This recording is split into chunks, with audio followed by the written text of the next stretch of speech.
and easier for anybody to make YouTube videos. There's tools out there with one prompt. You can make a full 20-minute video now. And it just gets more and more important to figure out how to stand out. Today, I'm talking with Matt Wolf, the guy running the #1 AI YouTube channel on the planet. Some of the best YouTube channels and Instagram accounts that are really doing cool stuff with AI, they're generating the video with VO3. They're taking the actual dialogue into 11 Labs, and then they're going and taking all of these tools and pulling them all together. This entire episode is a window into the future of the creator economy, and most importantly, how to prepare and create an unfair advantage for your YouTube channel, your brand, and your business.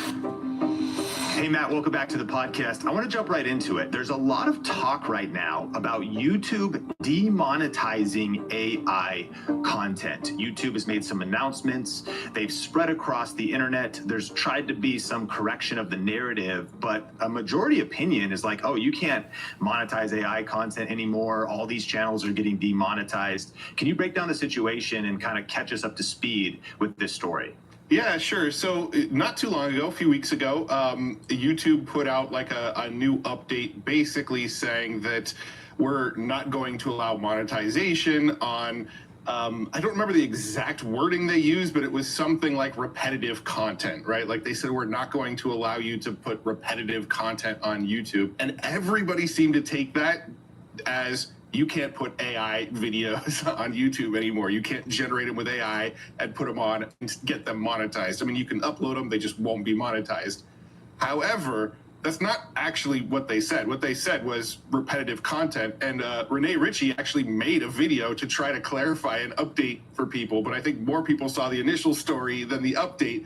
But his clarification was like, no, we don't want you to do repetitive content. Like they're going to start cracking down on, you know, just taking other people's content and clipping it and using it as your own and things like that. Like something that's already been published, reusing it and then publishing it again. They actually didn't say anything about like low effort AI content. I mean, you could still make brain rot AI slop and get it monetized as long as it's unique original content. Yeah, so I think they said like inauthentic or mass produced spam, and you brought up this word AI slop. Now, a lot of listeners have probably heard that, but what would be your working definition of what that means? Yeah, I don't know if I have like a super clear definition for it, but to me, it's just like low quality, poor effort, just made really quickly, slapped together and put online using AI. You know, there's this new trend coming up called brain rot, right? And a lot of the younger generations, like Gen Alpha and stuff, actually really enjoy brain rot content, which is kind of a lot of low effort AI generated slop, where it's somebody plugged in like one prompt, got the output video, didn't care how good it looked, and just went, screw it, I'm publishing it. And they just put it online for everybody to see without putting extra effort into it. Like I do kind of differentiate between like AI art or, you know, AI that actually has real creativity behind it and AI slop. AI slop is they gave it a prompt, they got the output, they threw it online, they don't really care about the quality. But there are a lot of people out there that are using AI as like a sort of a visual effects tool and things like that, where they're spending hours and days and a lot of time producing content, and AI is one of the tools they're using maybe to get that exact scene they want to get in there. And to me, that's not really AI slop. That's AI as like an assistive tool to get the final product you want. But AI slop is like, it's almost like the get rich quick sort of version of AI, I guess, right? Like I can get content up and out that looks decent that people might want to watch with zero effort at all. Yeah, I think one of the channels I saw that was doing, even this was actually kind of designed, but they would take videos that were sort of like truly fake news. They would take like the White House press secretary, they just have like an image of her the entire time and make some kind of narrative around her cross, like what her cross means. Right. And then they'll spin like 25 versions of it. They'll try different titles, and it's just kind of an AI voiceover. And it's like kind of trying to game the system. Or they take FBI Director Kash Patel and they'll like make up something he said. And what's so fascinating though is I don't think we can underestimate, not to throw like the legacy generation under the bus, but I'm already noticing in conversations, even with my parents, where they've like conveyed truth to me. They've been like, I saw online that this is what's happening. I think a recent conversation was like, did you know Barack Obama's in prison? And like, I go, I don't think that's true. I'm pretty sure. And I actually just pulled up ChatGPT. I was like, hey, is that true? They're like, no, that's not. But there was a viral story, and it, you know, for the discerning that maybe are even aware of what AI is capable of, you can see through this. But like, this stuff is, you know, it really is not a small issue. Like, it's affecting culture, news, social media platforms. Are you seeing this stuff? Oh, absolutely. Yeah, I'm hearing about stuff like that all the time. I have a really good friend of mine who told me a story about his mom who, when she goes to bed every night, she was listening to like some Spotify channel that read her Bible verses. So as she went to bed every night, she liked to listen to a Bible verse. Well, I guess like my friend was in the room one time when she was listening to one of these, and he was like, you know, this is AI generated, right? And she's like, what are you talking about? This is just somebody reading Bible verses. And he was like, no, that's an AI generated voice reading the Bible verses. Are you sure those are even real Bible verses? And she looked into it, and some of the Bible verses it was reading wasn't even real Bible verses. It was just like AI generated slop that somebody threw up onto a Spotify account, and it was getting tons and tons and tons of listens of people that wanted to like listen to their Bible verses. And so, I mean, I do think that's becoming a real problem, especially I think as younger generations sort of move up, they'll be kind of native to it, right? In the same way that we've kind of mostly lived in a world where Photoshop's always been a thing. So we look at images that look, you know, super surreal, that don't look like something that can happen in real life, and we go, oh, that's probably Photoshopped, right? I think younger generations are going to kind of have that feeling about AI as they get older. But I think the older generations that are out there now that, you know, aren't totally tapped in with what's going on, it's a real problem for them. I mean, I think you see it on Facebook the most, right? Facebook, I don't know how many times you come across a post that's clearly AI generated, and there's just 100 comments on it from, you know, older generations sort of commenting about how much they love that post. And it's just, yeah, I do really think it's becoming a problem. Well, I want to talk about content farms, AI video generators, AI and virtual influencers. But to go a little bit deeper on one of these stories, I'm sure you heard about the AI band, The Velvet Shutdown. And they, in this last month, got almost 500,000 monthly listeners on Spotify. 1 month they hit 1 million listeners. And for a second, they also tried to be like, whoever's behind this band, because of course there's a human behind it, yeah, but it's a fake band. Because actually, if you listen to the songs, you might say they don't have a soul, but the music's clearly not bad. And I'm actually probably certain 99% of listeners, it's like hitting their recommended feed and they're like, this is great. And it's just playing, they're getting the listens. But this really has people outraged. It creates all kinds of ethical questions, and like indie artists who are putting in the work, you know, are struggling to get 10 to 20,000 listens on Spotify or YouTube Music, or get discovered on YouTube. And so recently they officially admitted that they were AI, but this AI band and AI music, Timberland is getting a lot of controversy because he's sort of leading with an AI artist. Right. And he might just be the one that's going to take the fall, and eventually it'll be commonplace. But I think I think people's paradigms are being so stretched. And I mean, what do you think the two different competing ideologies are here? Because on the one hand, it's like, well, if the music's good and you like it, isn't creativity and art in the eyes and the ears of the beholder, or the ethical concerns and how this might affect indie artists and disrupt the industry? Yeah, I mean, I think it's sort of okay to think that what's being generated is cool and exciting, and what's coming out of a lot of these tools is you know, entertaining, enjoyable content. But I also think it's okay at the same time to be sort of conflicted about it all. And I feel like there's sort of a spectrum, right? And I kind of land in the middle of the spectrum, where I think what we can do with AI is very, very cool. And I want to test the limits. I want to figure out what I can do with it, but I'm also very, very conflicted. And so I think there's this like giant spectrum where everybody kind of lies somewhere in it. You're either completely anti-AI, you're totally for AI, you use AI for everything, or you fall somewhere in the middle. And I feel like the majority of the world falls somewhere in the middle. I mean, if you look at my YouTube comments, you usually only see the extremes, but I think that's just kind of the nature of YouTube comments. I think the majority of the world kind of lives in the middle.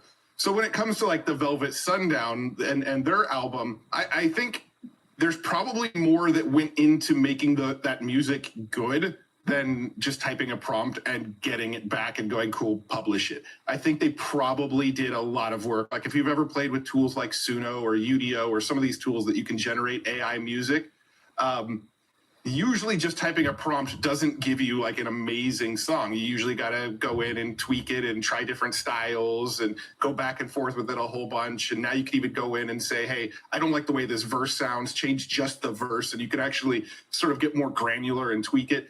So I do think there's a little bit more effort than I think some people give credit for. But I think where I really struggle with the AI music was more on how they got the training data to make the AI music. Right? Like the fact that these tools likely took tens of thousands of copyrighted work, trained it into their system, and now people can go and create music that sounds similar to their favorite artists. That's where it starts to hit that like ethical barrier of like, I like what this can do, but I kind of don't like how they got there. And so for me, it's just like this very conflicted feeling on a lot of these tools.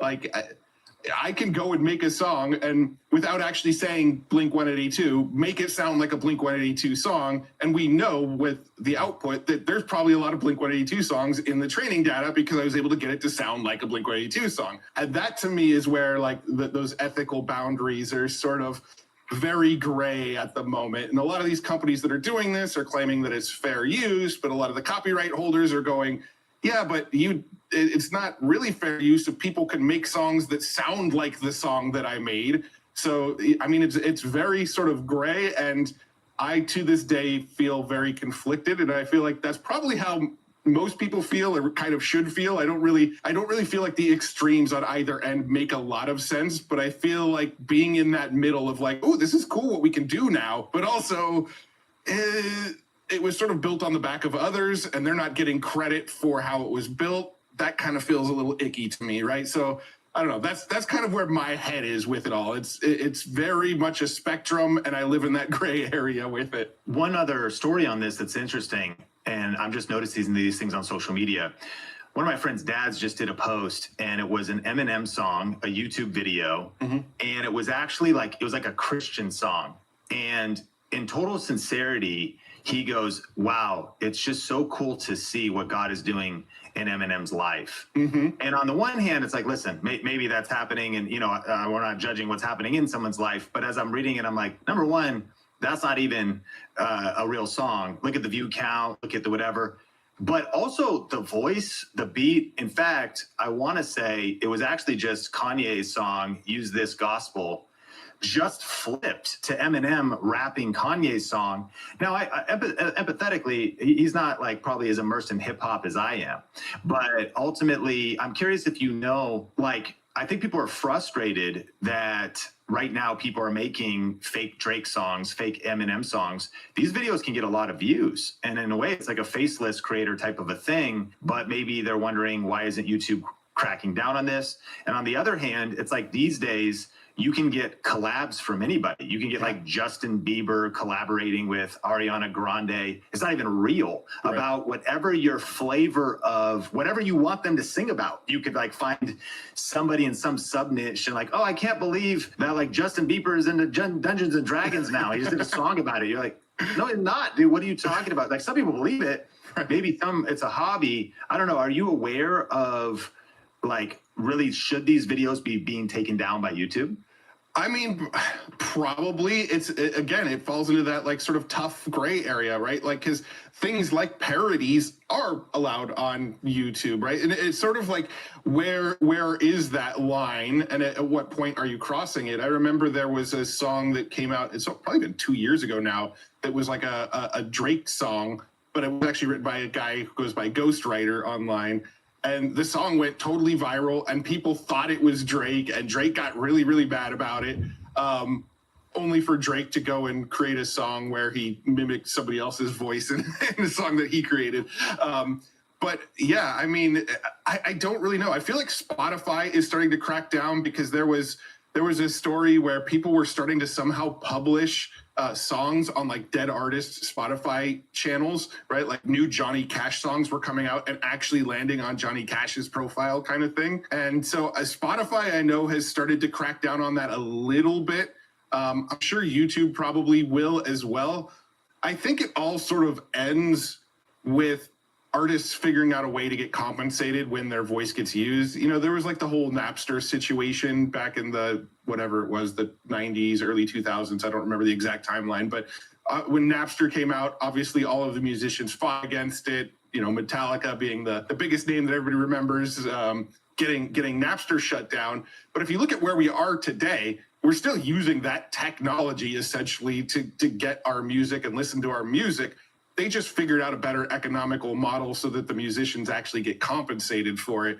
And so I do think something will eventually get worked out where they can sort of piece together what musicians' influences made it into a song, and then, you know, somehow that musician gets a piece of it.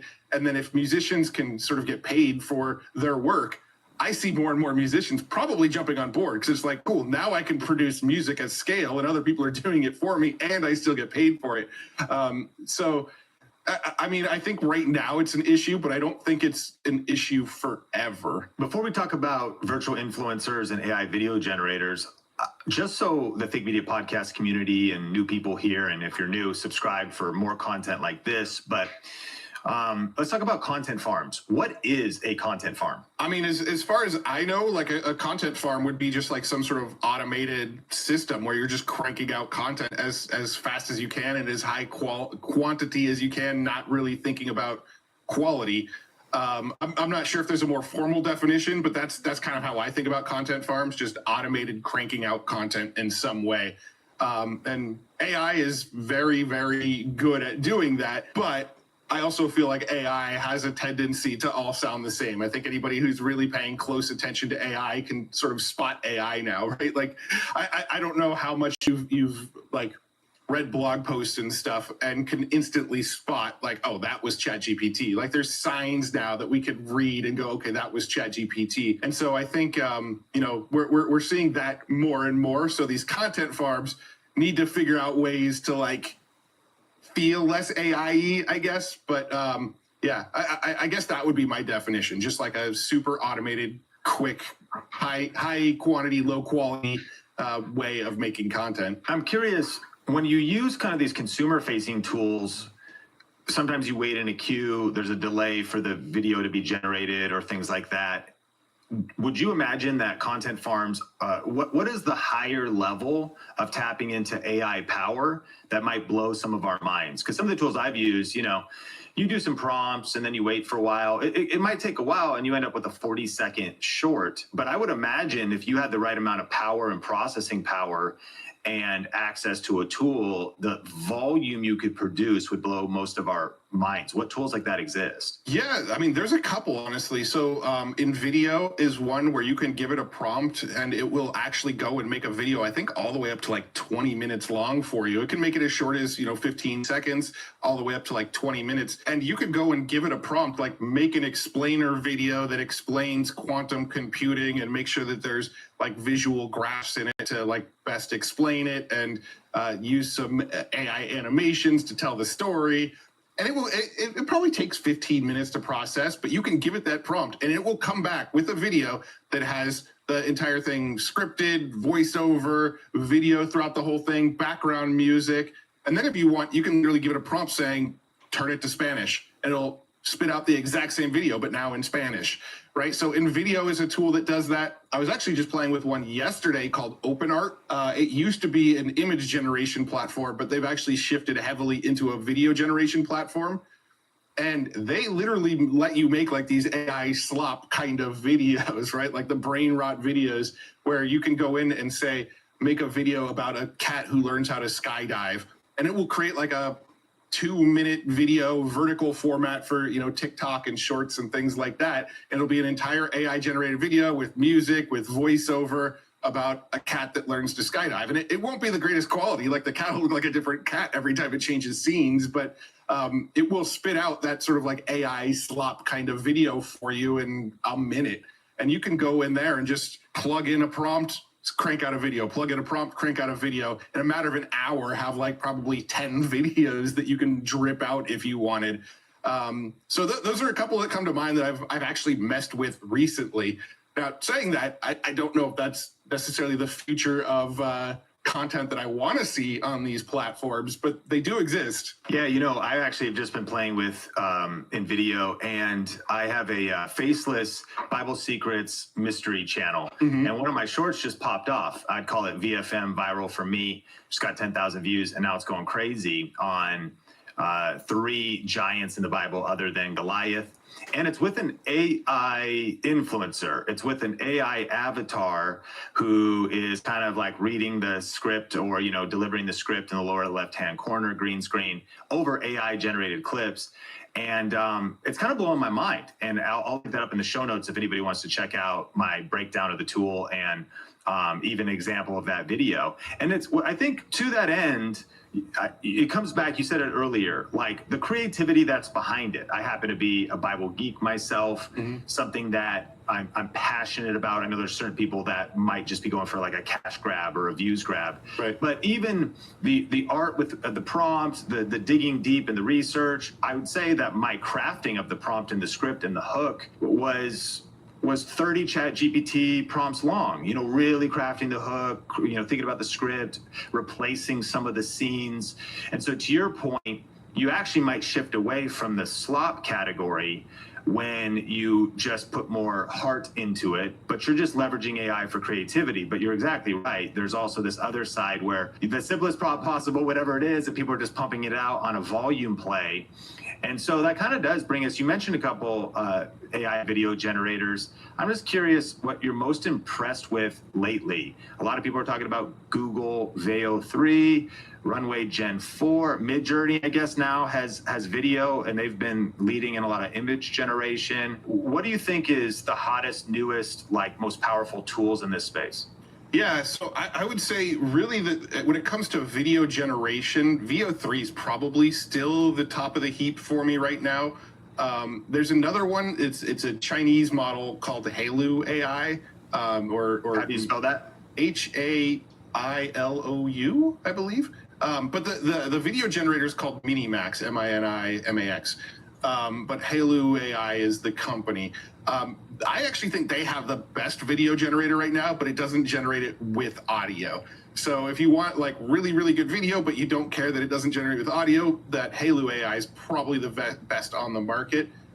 If you want really good video that also generates the audio that goes along with the video, Veo 3 is probably the best. And then I'll throw out a third one. If you really want to run it locally on your computer, you don't want to run anything on a cloud in China by using a Hailu AI. You don't want to use Google's servers because you're afraid of whatever data is going to get sent back to them. You can actually use this one called WAN 2.2, WAN 2.2. It is a Chinese model, but you can install it locally on your computer and run it completely offline. So if you want to do completely offline video generation, WAN 2.2 is the best that's out there. So depending on what you're going for, Hailu AI, best video generator, Veo 3, best video generator that also has audio, WAN 2.2, best video generator if you want to generate completely offline videos. As a content creator, you know that getting professional quality could be a huge hassle. You want your podcasts and videos to look and sound amazing, but you don't want to invest in a full-blown production studio to make it happen. That's why here at Think Media, we use Riverside. Riverside is a platform that lets you capture studio quality content from anywhere. I literally record in a home office right next to my 5-year-old's bedroom. And it looks and sounds like a pro studio because it records up to 4K video with uncompressed audio. And it's also super easy to record and collaborate with guests. They don't need to download any apps. They just tap the link in their browser and they're instantly ready to start recording. One of my favorite features is the separate audio and video tracks for each speaker. This is a lifesaver if your guest's dog barks or their kid runs in. You can just mute their audio track without messing up yours. And Riverside doesn't just stop at recording. It has easy video editing built in, and the editing workflow is flexible and fast. You can even edit by deleting words in the transcript, and videos update automatically. There's actually a really cool feature called Smooth Speech that can automatically remove filler words like and ah from your transcript and video with a single click. Plus, right after recording, you can generate captions and clips that are optimized for YouTube Shorts, TikToks, and Instagram Reels directly in the app. It's the ultimate all-in-one tool for content creation. So if you're a creator or business owner at any stage that wants professional quality without the headache, you've got to check out Riverside. We've got a special link and offer for you, and it's right there in the show notes. And personally, I've got to say, we've used a lot of different platforms in the past, but ever since switching to Riverside here at Think Media, everything changed. I'm absolutely in love with it. So just go to the link in the description or the podcast show notes to learn more and to start creating studio quality content today with Riverside. I don't know, I'm sure you've seen this account. You might not know its name off the top of your head, or it might come to you, but on Instagram, I've seen this kind of dystopian, it's like we plugged into the Matrix. But it has such incredible, they sucked our souls. And there's like people hooked up to machines and like weird creatures. But what I noticed is it's really consistent. It's incredibly like high level and visual. The voiceover doesn't sound like AI. It sounds like just an incredible sci-fi movie. And this account's growing pretty big. Have you seen this account? I haven't, but I mean, I can sort of break down probably what they're doing. Yeah, if I go a little bit deeper, because it feels like there's almost like a grittiness to it, like a realness, where you have like this kind of glossy, cartoonish AI versus this like real world, like that's, and I've seen a lot of people talking about how good you are at prompting, and so yeah, break that down.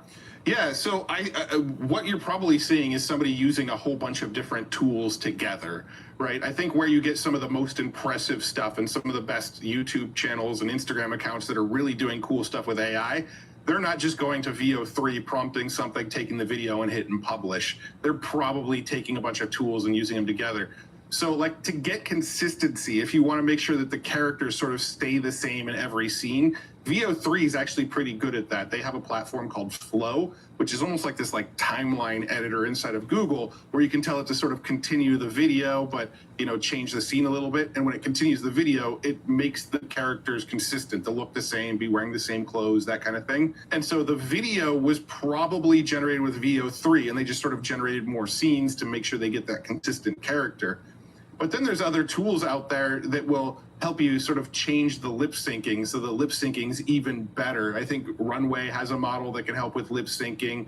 I think Pika now has a model that helps with lip syncing. And then to get like a really good voice, you want to go use 11 Labs. That's sort of like the industry standard for getting really, really good text-to-speech voice. So what a lot of people are doing is they're generating the video with VO3.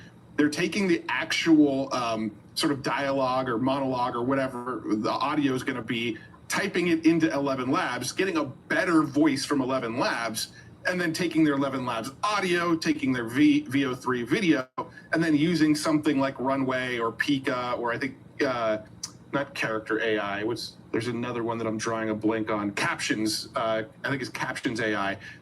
They're using one of these tools, and they're syncing the 11 Labs voiceover to the VO3 video, and it's that sort of third tool that's making the lip sync to the 11 Labs. So they're going and taking all of these tools and pulling them all together. And in my mind, that's when you're getting into the territory of like, okay, this is actually sort of legit art now. You're taking what you know about all of the available tools that are out there and bringing these tools together and making them work in this like way that creates something bigger than what you can do with any individual tool.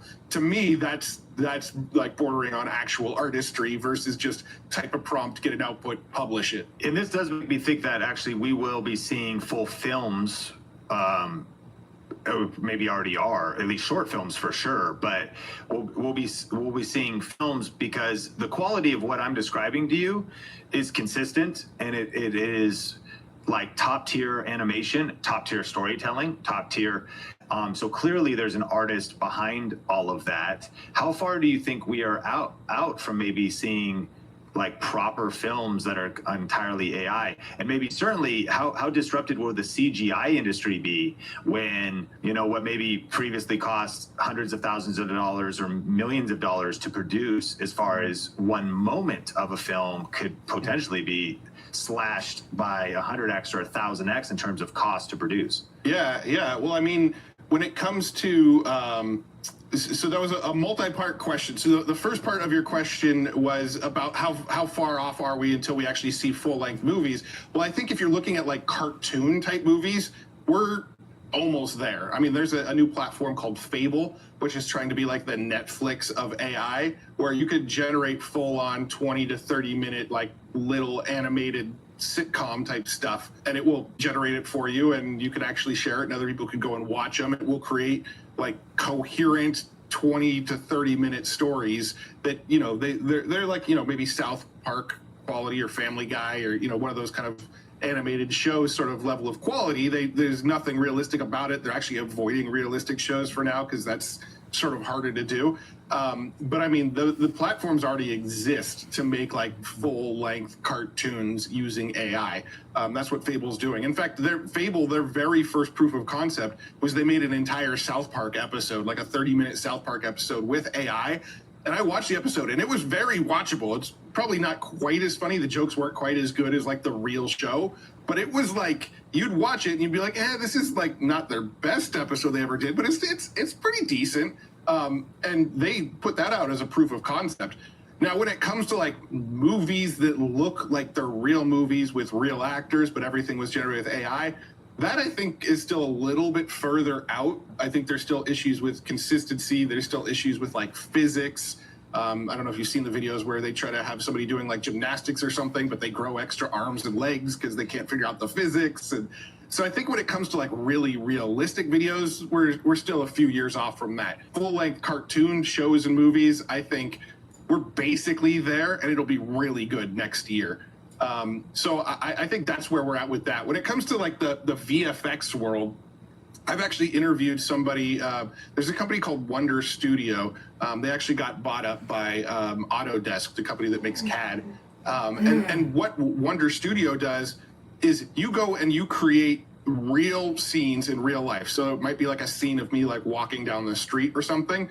You load it into Wonder Dynamics, and then you pull in like a computer character that was created with like, you know, Blender or something like that.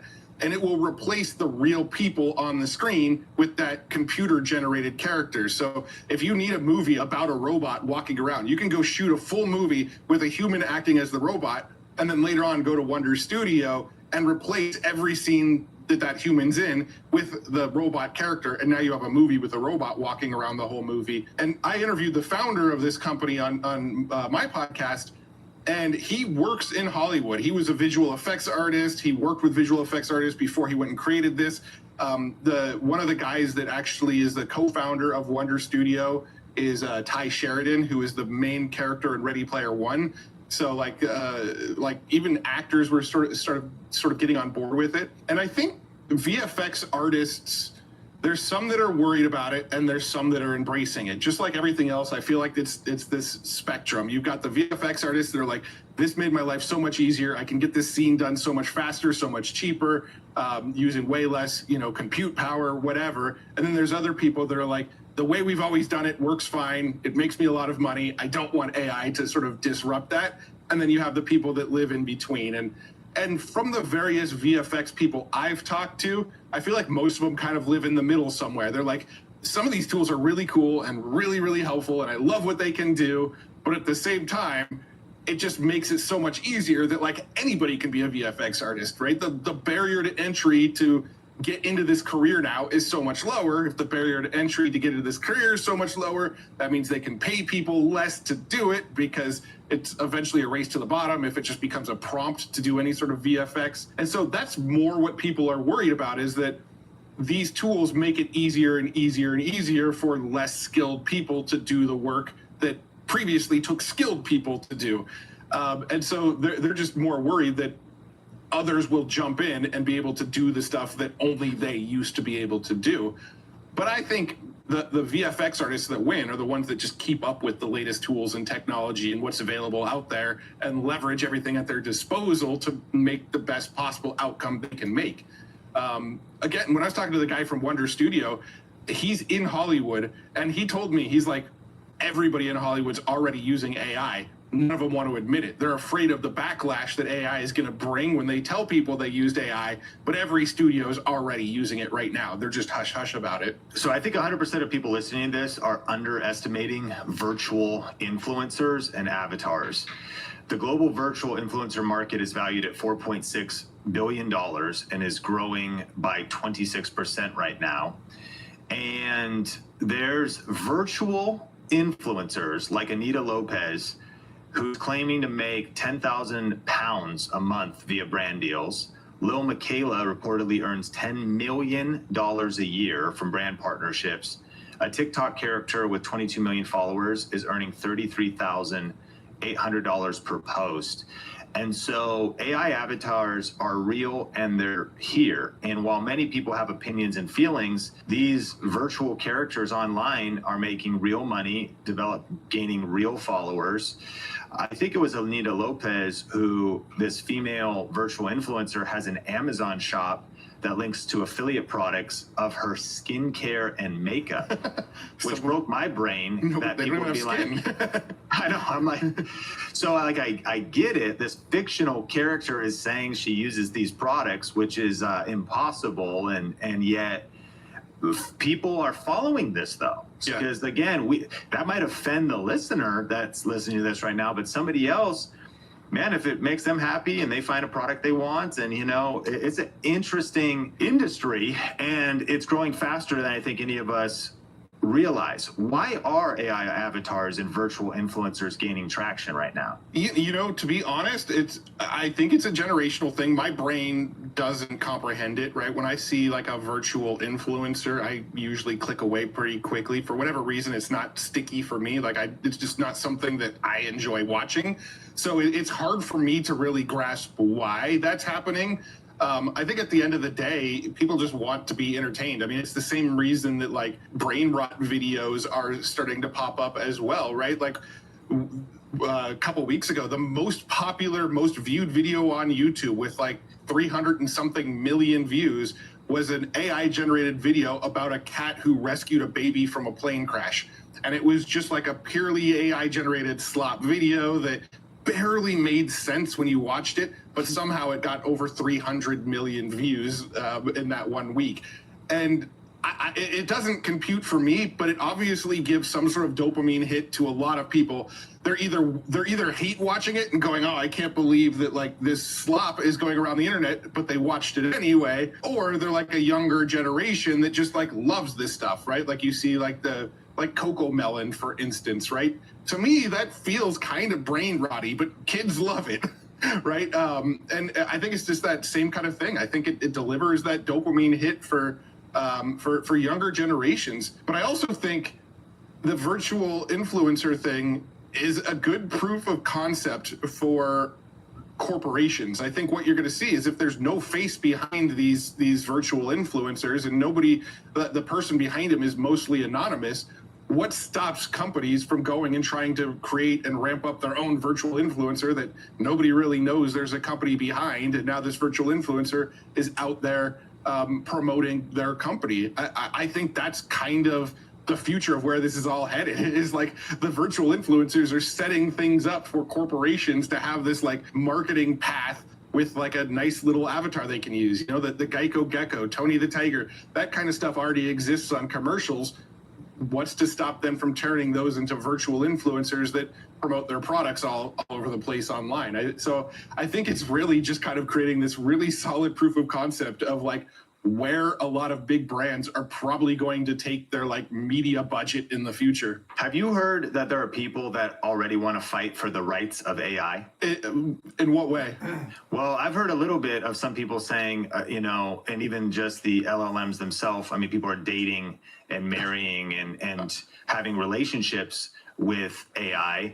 I think people might start concluding that AI will eventually become sentient in some way, and then that AI needs like labor rights in the same way that humans do. Have you heard that argument? I mean, I've heard those arguments. I personally think they're kind of ridiculous. I mean, I see this stuff of people, like I saw somebody just the other day on Reddit posting about how the AI proposed to them and they said yes, and they're getting married to the AI. And to me, it's so bizarre. I mean, when you understand how the AI works, right, how these large language models work, they're essentially just like all of the words in the human language have been transferred into numbers, and then they find the patterns between the numbers and what words tend to connect to each other. And then it's like a glorified, and I know there's probably people watching this that will say I'm way oversimplifying it, and I am, but it's like a glorified autocomplete, just on a much bigger scale. So to think that technology should have rights, it seems kind of bizarre. Now, I'm not saying that like in the future, there might not be some other AI model outside of transformers or large language models that maybe potentially do become sentient. I just don't see large language models, the technology that everybody's using today, as getting to that sentient point where we need to worry about, you know, how much they're working for us or not. I guess what this also makes me think of is actually the copyright law itself around, and I guess in some sense it's not any different than copywriting Mickey Mouse once you create a character, because I agree with you. I think large corporations, I think I actually really want to do this, and I have like zero buy-in from my team. Like 30 people work at Think Media and they all disagree with me, and I think I'm right. And I'm like, I want a female newscaster to deliver YouTube news, maybe just in vertical video.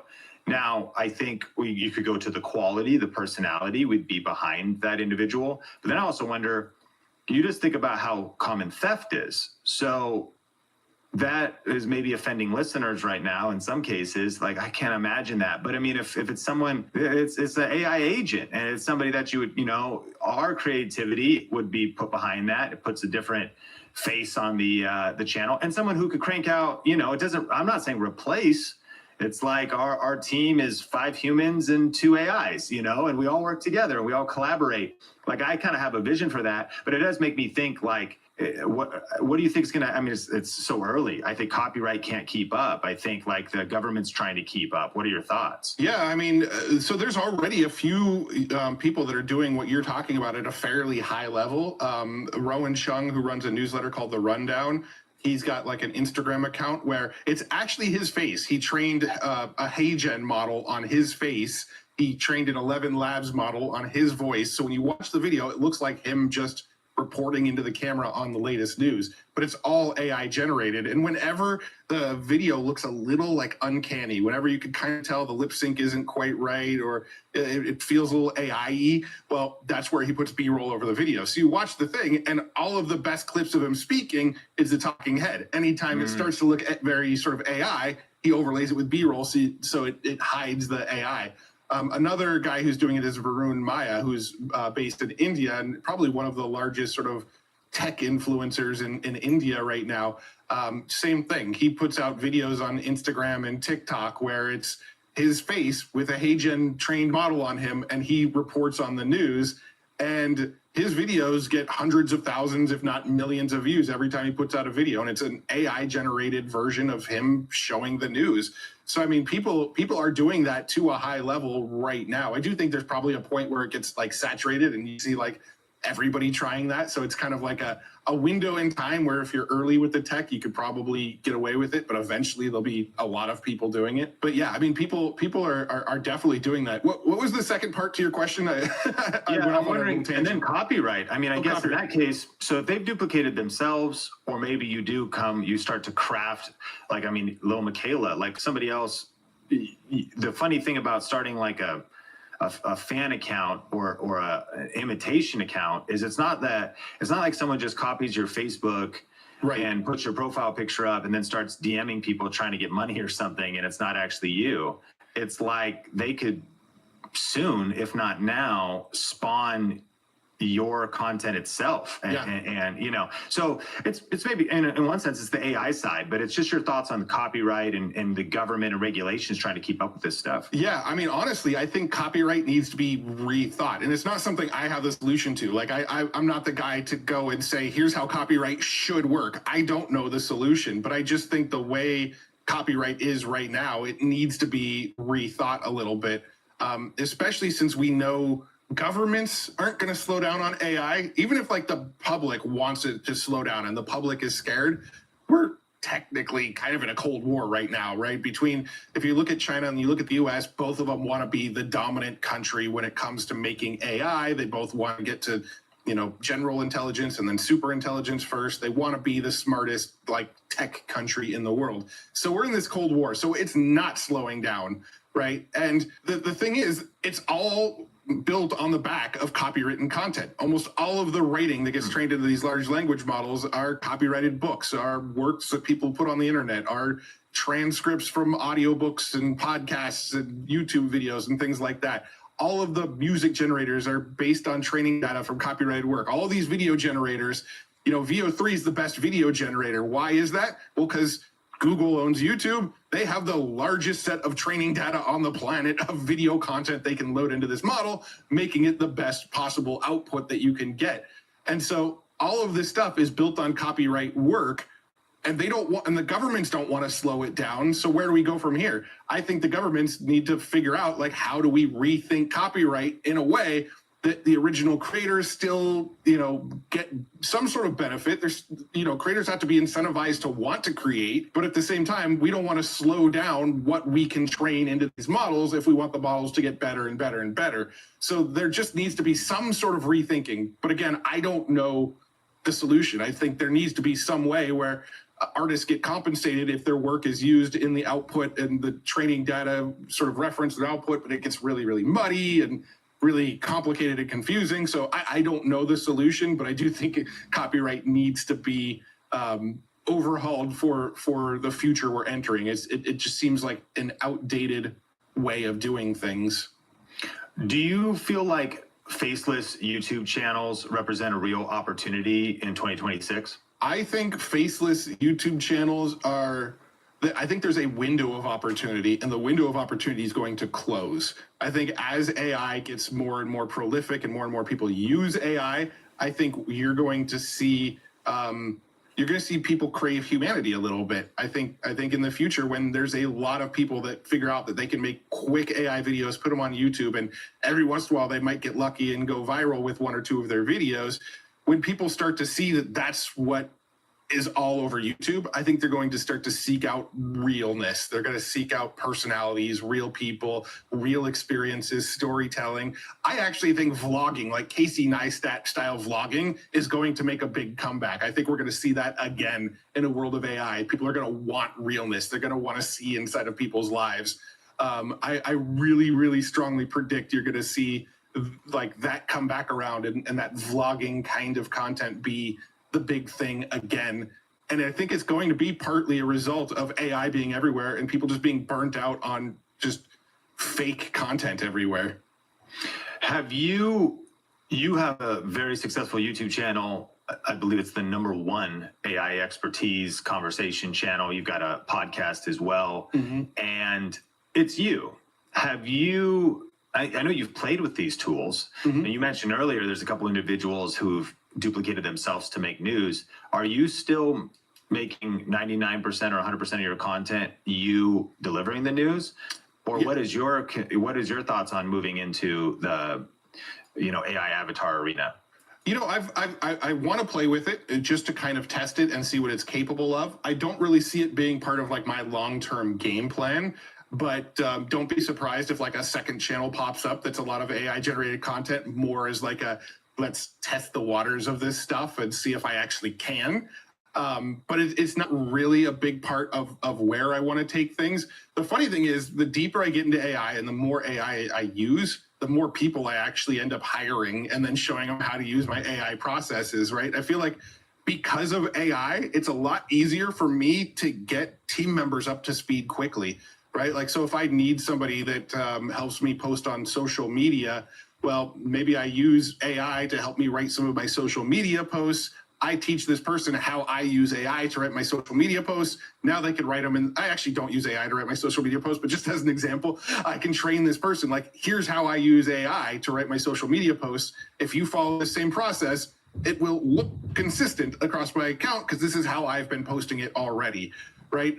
When it comes to like video editing, I can show people, look, I use this tool that helps me edit faster. If you use this tool, you can edit faster as well. And so AI has helped me onboard other team members faster and easier and get them up to speed quicker. So it's like the deeper I go and the more tools I discover, the more people I end up hiring, which seems kind of counterintuitive with AI, but I've gotten to a point where like I've got a pretty big team running a lot of this stuff for me because I was able to like empower them with AI prompts and AI sort of tutorials on here's the best way to do this thing that I put you in this role for. You know, before we move on, to land the plane on the faceless conversation too, can you articulate the distinction? Because you say the window of opportunity for faceless channels is closing.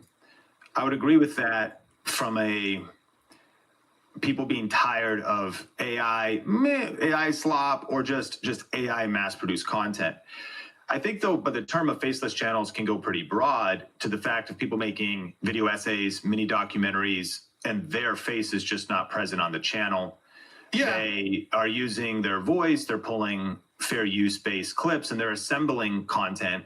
And this maybe just goes back to define the same thing we've already said. If you are just a master of these new tools, and whether it's a fair use clip from an older movie, maybe enhanced by AI, maybe something freshly generated because you're making a documentary. And, you know, it's interesting, you watch documentaries, the best ones, go film like crime scenes that clearly the person's just telling a story, but they go film B-roll to make it look more interesting. It's like you could start telling these types of stories using AI video generation for those moments. Right. But some of the people with the best faceless channels invest 20, 30, 40, 80, 100 hours into one video, and then these become masterpieces. Yeah. We're probably talking about different things, but I would think that the window for opportunity for quote unquote faceless channels will never close. Yeah. When it comes back to the things you said. Someone's face might not be on the channel, but if it's storytelling, real art, or just real effort put into it, what do you think? Yeah. No, I think that's a really, really good distinction and a good call out, because when I'm thinking of like faceless channels, I'm almost thinking of like this sort of AI automated content where you open up a video and you can tell this is like an 11 Labs generated AI voice that's talking over the video, and it feels like they put this video together quickly. And I think people are good at sort of determining effort a little bit, right? I think people can watch a video and go, okay, this one is something that people actually put a lot of time, a lot of thought, a lot of effort into, versus this is something that it looks like they threw a couple prompts into ChatGPT and then had like a video maker automate this thing. And I think, you know, people can tell the difference. There's some really, really great faceless channels out there. And I don't think faceless has a window of opportunity. I think the sort of like AI generated faceless stuff has a window of opportunity. I mean, you've got some like Dodford is a great creator who makes videos about like various celebrities, and it's mostly faceless, but he voices over it, right? You've got like The Critical Drinker is a channel I watch from time to time, which he does like funny movie reviews, and it's all voiceover. You never actually see his face. I think channels like that aren't going anywhere, and I think the ones that people put a lot of effort into, that window of opportunity isn't closing for that style. I was kind of more referring specifically to like the AI generated faceless channels. There's been a lot of backlash over a tool that Mr. Beast launched recently through his software called ViewStats. And he launched a tool that was generating thumbnails. And it talked about how, man, it can generate these thumbnails so easy for you so quickly that look like these other creators' pro thumbnails. And the internet went nuts because they were like, well, where are you getting these thumbnails from? Obviously, you're just using AI to like scan it, replace it, put this creator's face on the image. He removed it within 5 days, and then he replaced it with commissions for human thumbnail artists. I'm just curious what your thoughts are on AI image generators. And we're talking to creators listening to this who are starting to use these tools. It's like the potential to create, if you will, something equivalent with the greatest thumbnail ever made is now a few clicks away with AI. But maybe you could get away with it. Maybe it'll hurt your brand. Maybe it's theft. It probably is. What do you do? And so now we're just in this tension, because I've sometimes heard Seth Godin wrote a good book on systems, and he was talking about, this is Strategy is the book, but he said in every strategy there's a system, and the system it takes on a life of its own.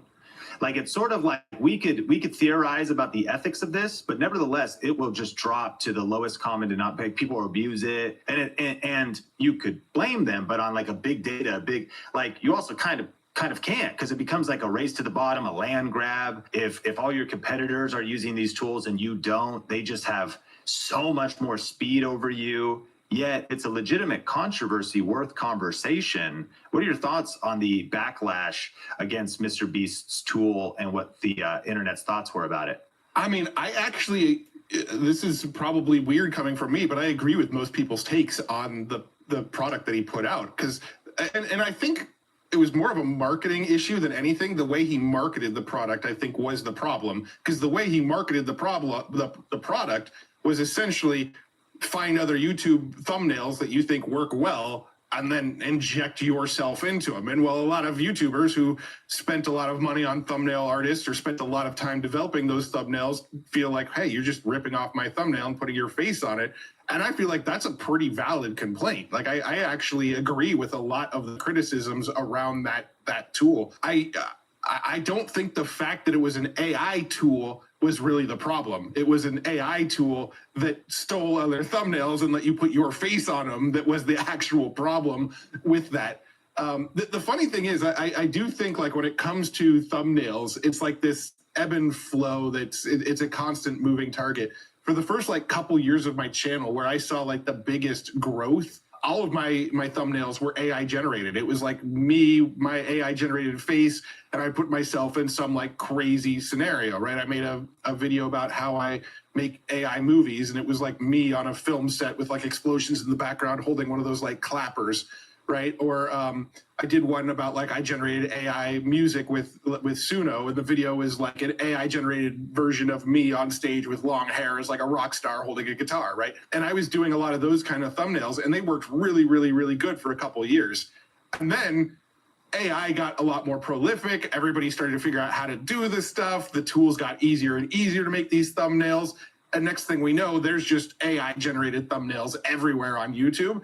And now I still run split tests. Every single thumbnail where it's actually really my face always outperforms the AI thumbnails. So I think there's like always going to be this ebb and flow of this works now, but it's not going to work a year from now, and then it works again. And it's all kind of secular. But I think when it comes to YouTube thumbnails, the game is always going to be, how do I stand out among what other people are seeing on YouTube? And if everybody's using AI generators to make their thumbnails, well, then nobody's really going to stand out anymore. So I just think that's the game with thumbnails, is figure out how to grab attention among the sea of other thumbnails. And for a little while it was using AI generated images, and nowadays it's actually using real faces again, because there's so many AI generated images all over thumbnails. So yeah, just a constant ebb and flow there. I think you just tapped into, I think, the number one most important strategy when it comes to YouTube and content in a 2026 world. And that is, I think now you have to be continually changing, updating, adapting, and pivoting. Like, as soon as something becomes a best practice, it's like too late in content now. Right. And it could be secular. It actually might become a best practice again 3 years from now. But lots of things are trends, counter trends, because when everyone starts to do it, you disappear into the same sea of sameness. So you pivot back, real face, and that's different. It starts to stand out. And then it could pivot back. So the new way forward on content, I'm curious if you agree on this, is you have to stay more vigilant and more rigorous than ever before. The world wasn't moving as fast in 2010 or 2015 on YouTube. These tools hadn't even really emerged. And so maybe you found a best practice and you did the same playbook 1, 2, 3, 4, 5 years in a row. It feels like the cycle. Of course, there's fundamentals in success in YouTube and content, but it feels like the cycle is like every quarter, like just kind of trying new things, trying new pivots.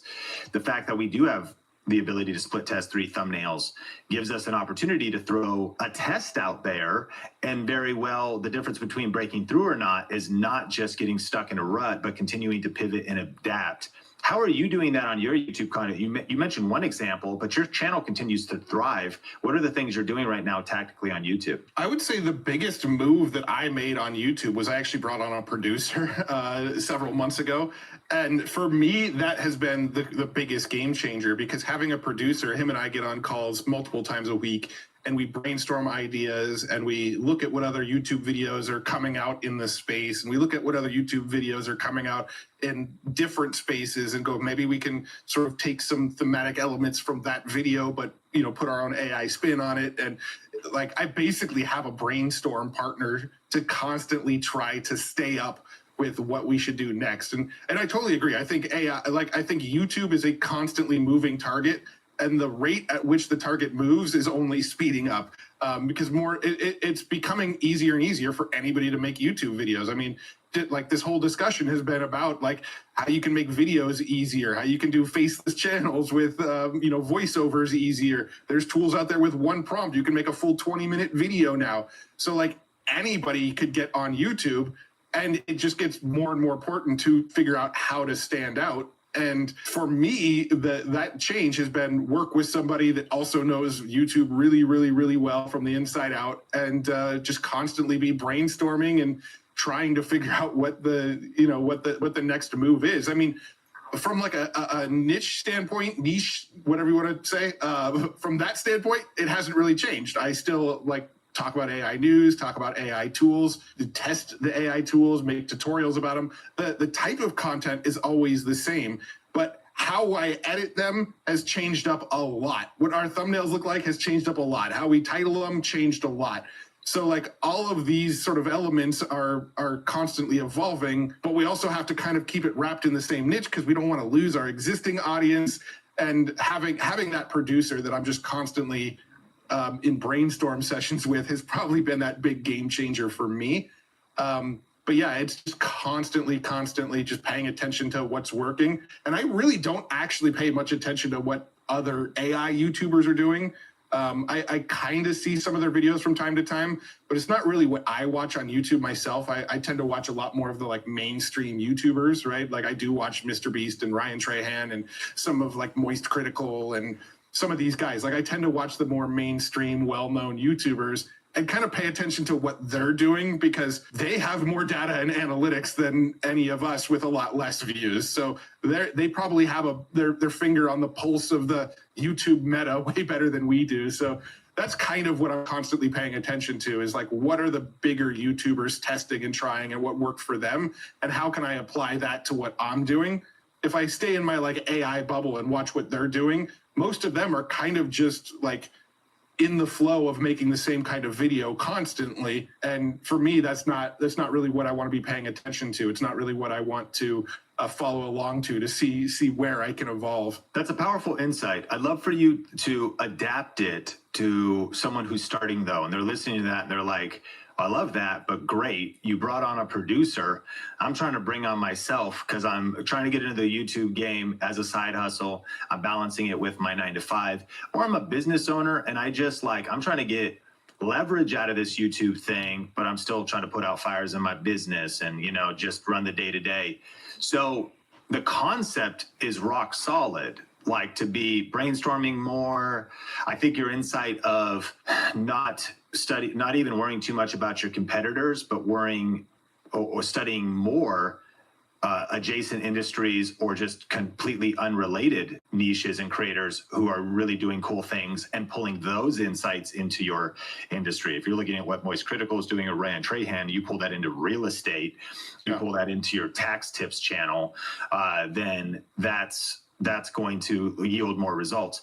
But for the solo creator, as we land the plane on the episode, we do have AI tools. We can think about our disadvantages. Can't bring on a team like you. You're much more mature in terms of your staff, your momentum, your revenue. But there's a lot of people that still want to get into YouTube right now. Yeah. What would be some of your thoughts and opportunities of what you would do if you had to start over with limited resources? Totally. Yeah. So one, you touched on, you've got tools like ChatGPT, and it's a surprisingly good brainstorming partner. Personally, I think it sucks at creating titles and thumbnail ideas. Like, for whatever reason, that creativity of coming up with good titles, it either goes way too far, like overly clickbaity, or way too tame. Like, that's not going to interest anybody. I haven't found that sweet spot. But ChatGPT is a really good brainstorming partner as far as like ideas for videos and like what's going to hook the viewer. A lot of times I'll go to ChatGPT and I'll say, I'm making a video about the latest, VO3 prompting tips. How do I put a hook on this that in the first 30 seconds of the video, people go, oh, I'm locked in. I need to watch the rest of this video. And ChatGPT is a great brainstorming partner for that kind of stuff. It will help come up with good hooks. The other thing I'd say is there's a lot of other people that are in a similar boat that you can try to like rise together with. So I have a Discord community that I created about 4 years ago. And what I literally did, and this was, before I had a ton of subscribers or a ton of views, but I went to a whole bunch of other channels that were talking about AI at the time. We were all small. This was before AI exploded in the mainstream. And I said, hey, I have an AI channel. Do you want to jump on Discord? I'm creating a little community. And I brought in about 30 other YouTubers that were all making AI related content on YouTube. And we all got into Discord and started like sharing stuff. And like a big piece of news would come out and somebody would go in there and be like, hey, did you guys catch this news? I made a video about it and it's a 1 of 10. You guys should make videos about it. And we were all getting in there, like sharing what was working now and prompting tips and what news was getting good views for our different channels and things like that. And it all started by me just going and like DMing a whole bunch of creators that were in this space and saying, hey, do you want to jump on Discord and have like a little mastermind?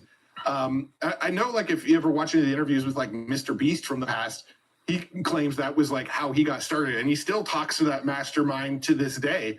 I still do too. I still have that Discord group where we're still throwing ideas around together constantly. And so I think trying to create a little community of people that are like, maybe where you're at to a little bit further than where you're at, like where you want to be, and getting that community together and sort of sharing ideas and brainstorming and masterminding on ideas and even figuring out how to collaborate. That's one of the cool things about this Discord that we created is we collaborate from time to time all the time. Like there's other big YouTubers, like Matthew Berman's another AI YouTuber who's pretty well established.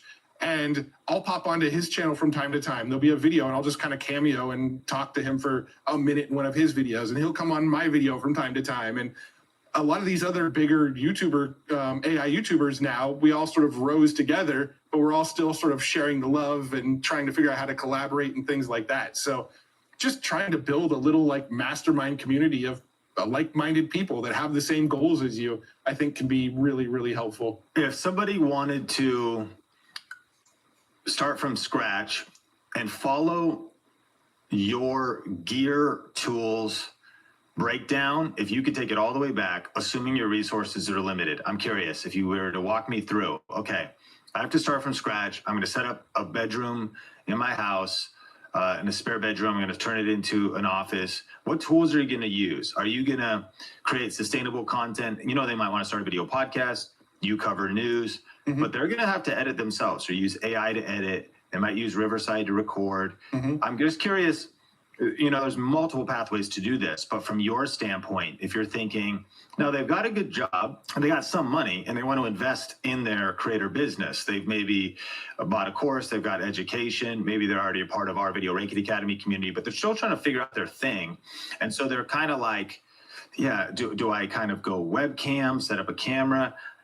If you thought about minimum viable dose, but the budget's not huge, they might be able to spend $1,000, couple grand, get a few tools. What would be your sort of like minimum viable product, minimum effective dose for the solo creator to upstart their mini YouTube company in a 2026 world? Yeah, well, I mean, from a software side, most of it you can do for free. I still use mostly free tools. From a software side, I still record my videos with OBS to this day, which is a free platform that works on Mac and PC. So all of my videos are recorded with OBS. When I edit with DaVinci Resolve. Now, I have upgraded to the studio plan, but for years I was editing with DaVinci Resolve's free version. Right. So when it comes to recording and editing, the tools to use shouldn't be a bottleneck or a barrier to you, because in my opinion, the best recording tool and the best editing tool are free to use. When it comes to equipment, I'd probably get whatever the highest end, either Logitech cam is or like an Elgato face cam.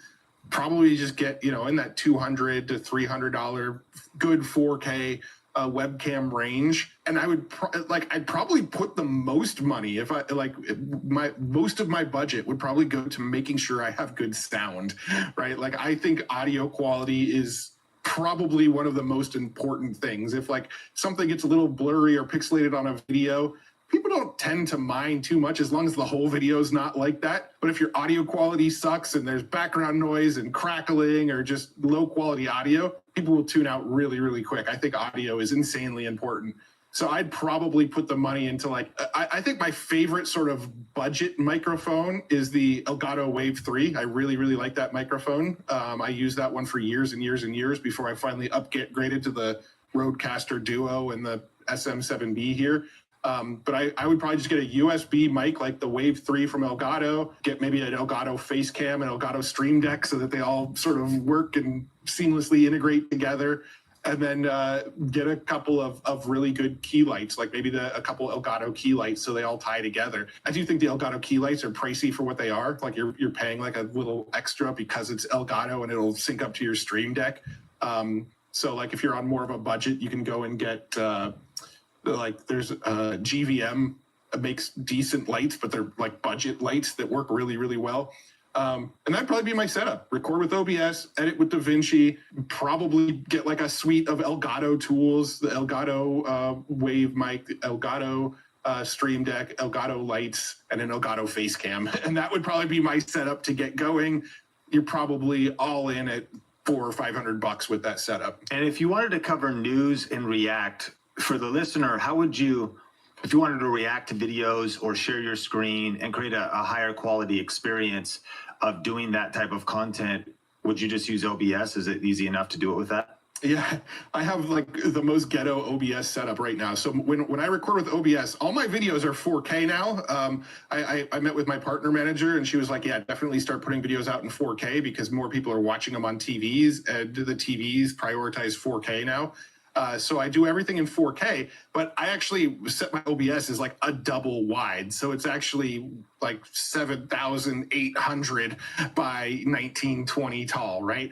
And then the left side is my screen recording and the right side is my camera recording, and both of them are recording in 4K. So I'm sending my editor like these 20 gigabyte files that are double wide 4K videos, but it has my screen capture and my camera all on the same thing so that they can sort of individually edit the two. But yeah, that's pretty much how I would set it up. I've got two monitors, so like my OBS is running on one and then whatever I'm looking at is running on the other monitor. I don't think that's necessary. It's a nice to have once you can. But yeah, I'm just looking at like whatever I'm reacting to on the screen and talking about it. And my OBS, since it's recording sort of both monitors at the same time, I'm getting it all, and my editor can sort of mix and match whether I'm fully on camera or, down in the corner or just the full screen without me. And are you using a Mac or a PC? I use both. My main daily driver is a Mac, but I do have a PC because NVIDIA's been a sponsor in the past, so they kind of set me up with a really solid PC. Because I do a lot of tutorials and not only news, sometimes I do tutorials on my PC, sometimes I'm doing them on my Mac, depending on like what software I'm talking about. But I do sort of switch back and forth. But I'm probably 80-20, 80% using my Mac, 20% using my PC. Yeah. I mean, 2 4K captures of you as the personality, the talent, delivering the information, as well as the ability to capture 4K of whatever you're looking at, watching, websites, tutorials, the opportunities are endless. Like, what level of Mac can handle capturing and digesting all of that you have? I would say most of the M series Macs can handle it now.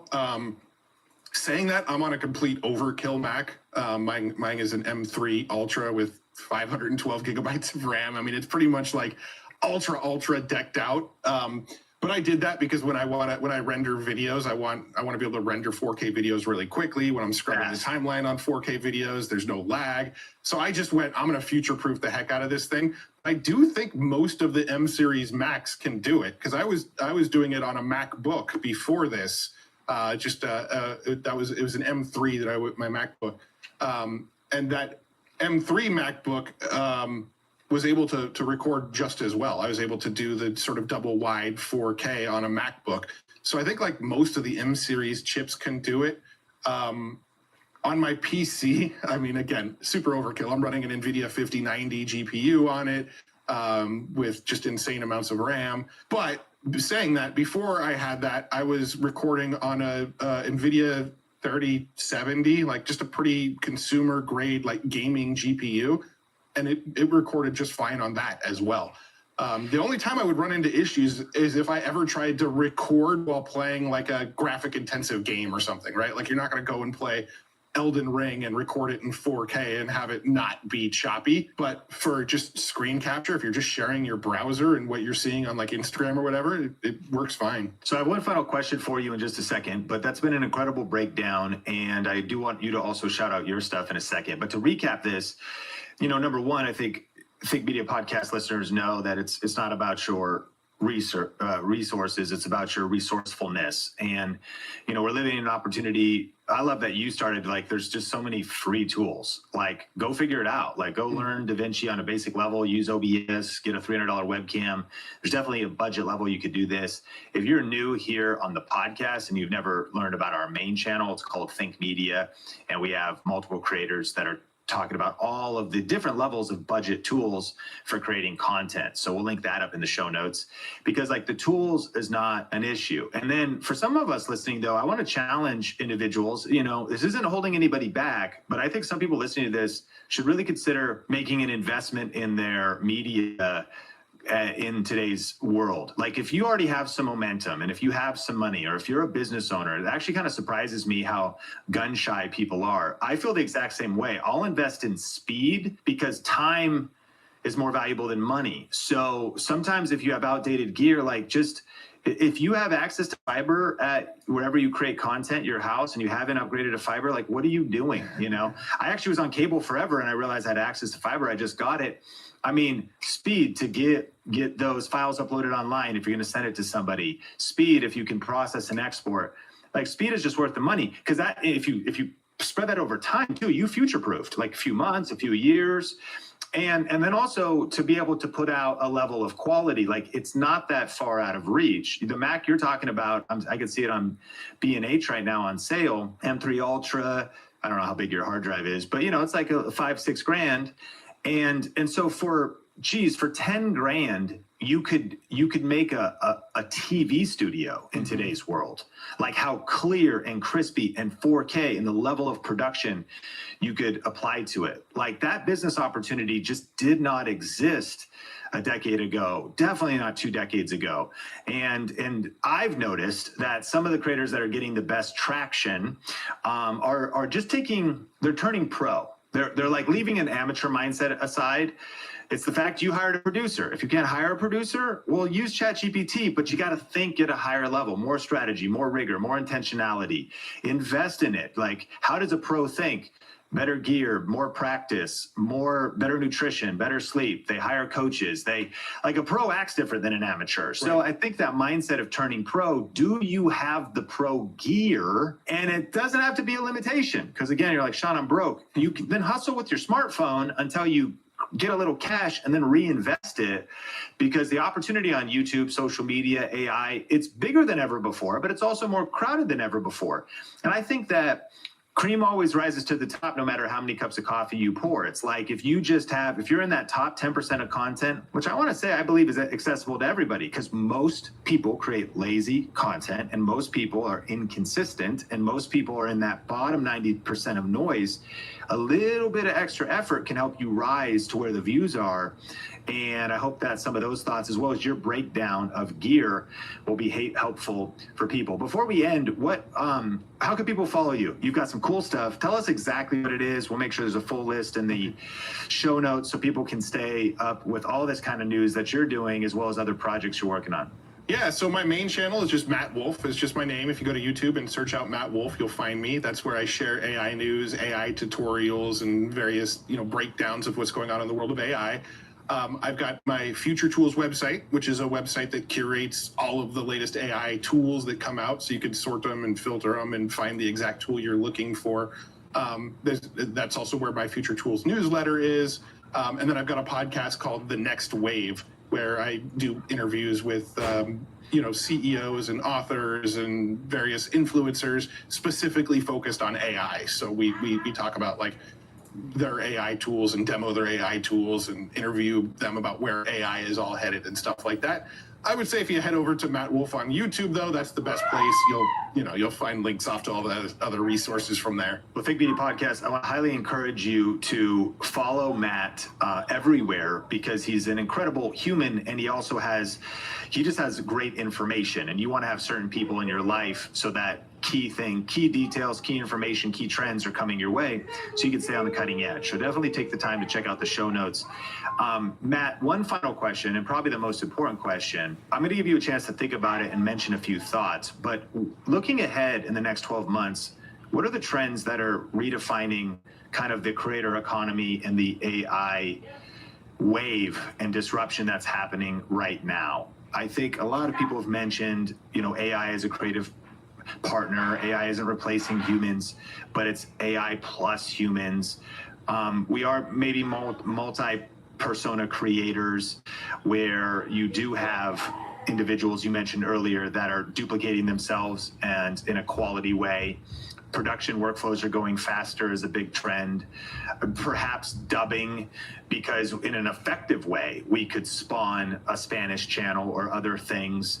Or trends you mentioned earlier. So I'm just giving you a chance to dig deep to anything else you could think about. But the fact that maybe we're going to see a resurgence of vlogging and really authentic content because of the fatigue AI is creating. Maybe best if you were in a high-level mastermind as an expert that got to coach us in just a few minutes, and you just thought, they're like, Matt, how do we prepare? What are we not seeing? What's coming in the next 12 months that you're worried about, excited about, or that you actually think is going to destroy 20% of creators? What do you see for the future of the creator economy? Yeah, so I do have somewhat of a dystopian take on where all this might be headed. Okay. So I look at a company like Meta, right? And I think Meta is probably going to be the one that we see do this first. But I think right now, a lot of these big companies see creators as like the middlemen.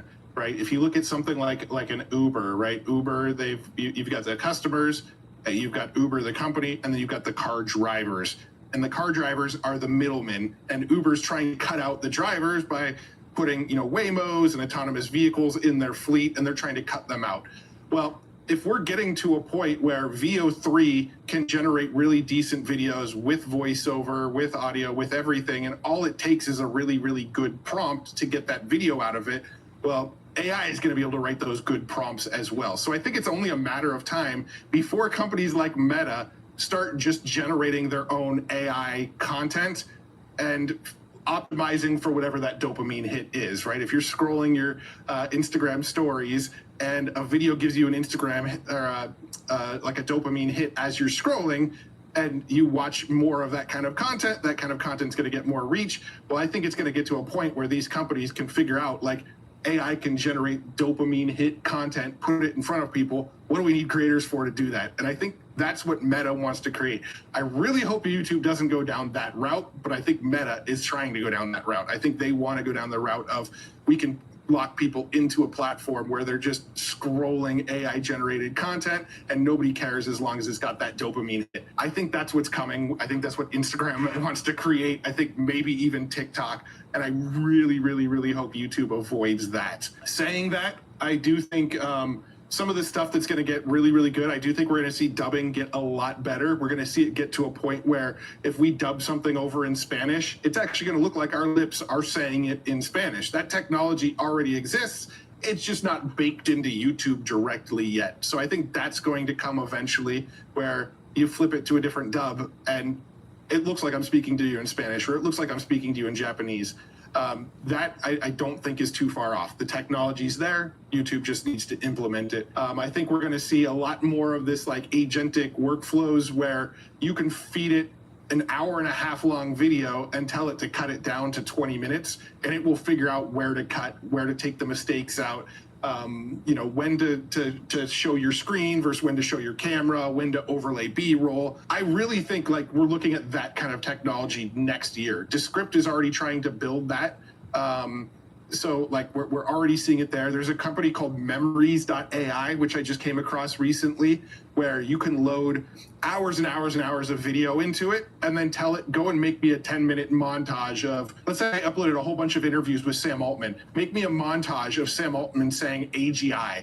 And it'll go and make like a 3-minute montage from all of these clips of Sam Altman, and it'll split them all together of him just going AGI, AGI, AGI, right? So like memories.ai is already creating that technology. So I think we're going to see that like agentic AI editing really sort of come to fruition to where it feels pretty usable in 2026. I think that's kind of going to be a big thing.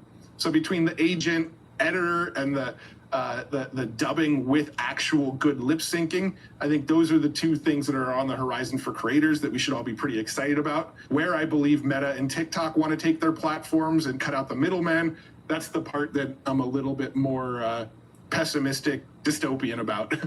Well, Matt, you added so much value today, and super grateful you took the time. I know you're doing so much valuable content for your own community, and so you adding value to ours is not something we take for granted, and super grateful for just the excellence and authenticity you're bringing to the YouTube space, the creator economy, and the AI space. So thanks for coming on the podcast. Yeah, thanks so much for having me. It's always fun to get to chat with you, and love nerding out about this stuff, so it's always a good time. Well, I don't know about you, but my mind is racing with all of the information that Matt shared and thinking about how I'm going to apply that to my own YouTube channel and online business. And by the way, if you're thinking about starting or growing a YouTube channel this year and you want an updated playbook of how to get ahead, I've recently updated my on-demand YouTube masterclass. It's entirely free. It's a 1-hour deep dive training, and you can actually access it and watch it immediately at thinkmasterclass.com. I'll make sure I've linked that up in the show notes, as well as all the other show notes, Matt stuff that we talked about in this episode. And if you got value today and you're still here, thanks for being here. And if you could hit the like button or rate or review wherever you listen to the podcast on video or audio, that would mean the world. My name is Sean Cannell, your guide to building a profitable YouTube channel, and I cannot wait to connect with you in a future episode of the Think Media Podcast.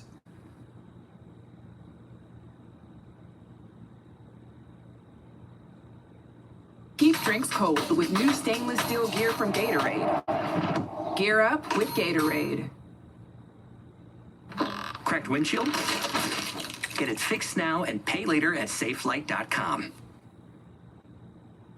Hopefully their algorithm picks the best place to place the ads to not interrupt viewer experience. You might want to get in there and do it manually. Everything I'm saying could be a little bit overwhelming, but that's why your revenue shot up from a particular video. And knowing those things, I would finalize by saying the strategic YouTube creator might be thinking about 1-2 things. Here at Think Media, we think about actually first and foremost, diversifying your income away from YouTube ad revenue, because it's going to be bigger opportunities to create your own products, do affiliate marketing, brand deals, sponsorships.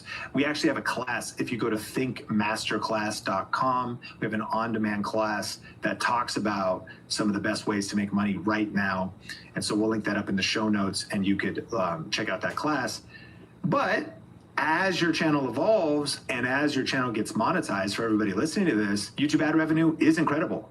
And you should double down and optimize for it. And so why not audit your library, look at your highest earning videos, look at how long they are, what subject matter they're about, and think about making series or part twos to them, because previous success can then inform your ability to post 5, 10, 15. Maybe you could probably double your ad revenue in the next 45 days or 90 days by really intentionally covering certain topics in strategic and creative ways. So good, so good. The thing I would love to hang on here for a second, Sean, is because this happens a lot in coaching, right? If someone I'll get a DM or we're on a Zoom call for one of our sessions and it's like, Nathan, okay, this video, it's an outlier.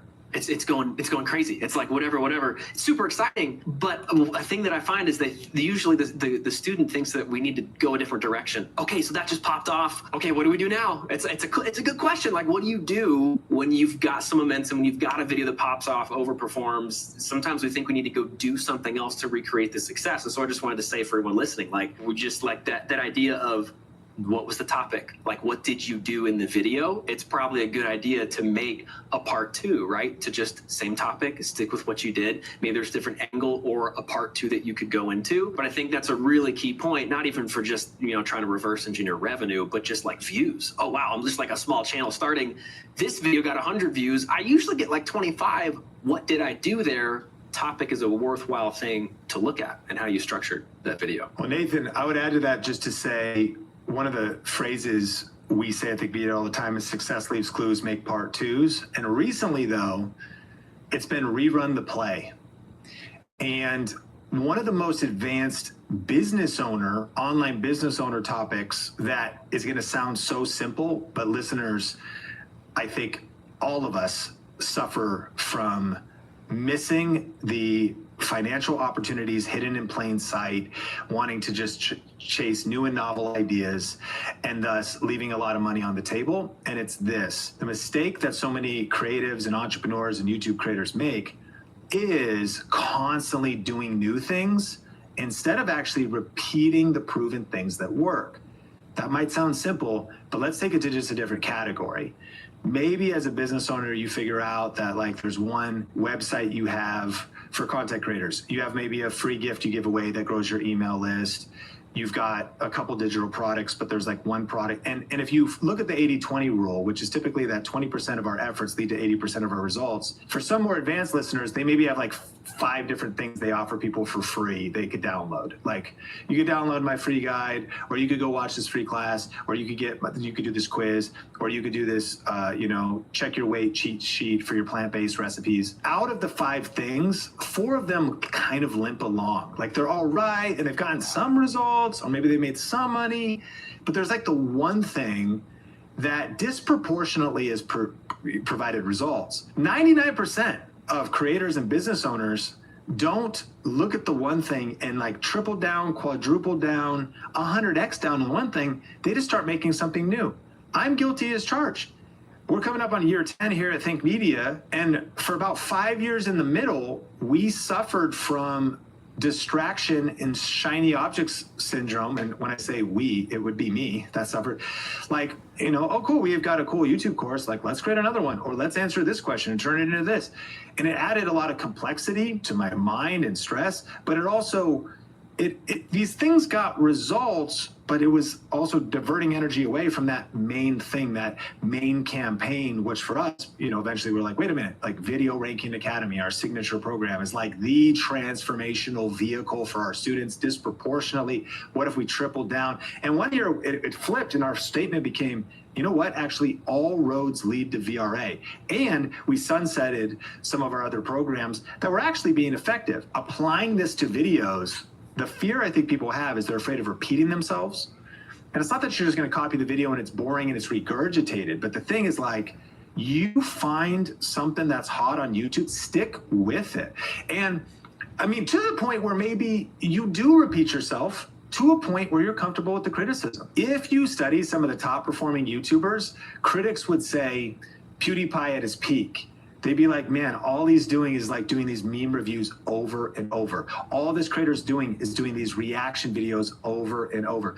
Has this person done like 100 reaction videos to Reddit story forums? Has this person done like 100 reactions to Love Island? And the critics are like, man, all they do, And yet those reactions to Love Island are getting 1 million views each, or even the diminishing returns. They got like 1 million views, talking about like top 1% YouTubers, then 950,000, and then 800,000, and then 700. And then it's like, oh, it's going down. It's still got 700,000 views. You milk that thing. How far do you want to write it down? And so if we're talking about new creators, if you've got a small channel and you typically get 100 views, but you have some type of a topic or video and it gets 4x that, 10x that, milk that thing. And don't be afraid to keep repeating certain topics, keywords, titles, packaging, and recognize that while on the one hand, it's a tension between the people upset are going to be your closest super fans, your most diehard subscribers. And upset's a strong word.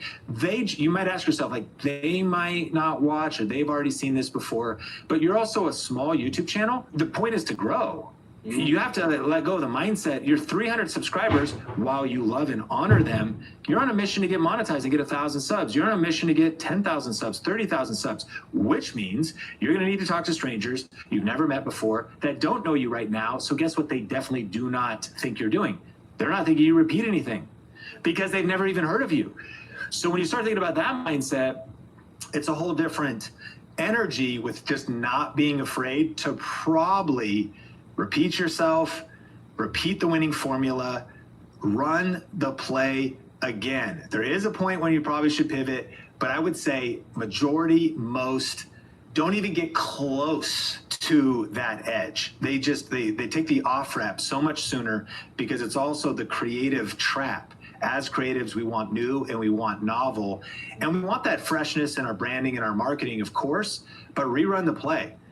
To find something that works and keep working it to death, to criticism, to a point of way past where you're comfortable, and you'll be shocked by how much results you can get in terms of growth with your channel. No, it's so good. I'm adopting that phrase going forward. Run the play. Run the play. Makes me think of something you've said for a long time, Sean, that when the student is ready, the teacher appears on YouTube, right? So this is why you can't be afraid to repeat yourself, right? Because every day, depending on your niche, depending on what you're doing, especially in the educational space, there's always people leaving that thing that they wanted to learn from you, but for every person that left, there's like 5 people who are dipping their toes in and would love to jump into your niche. So good, so good. Okay, next question from Ido here.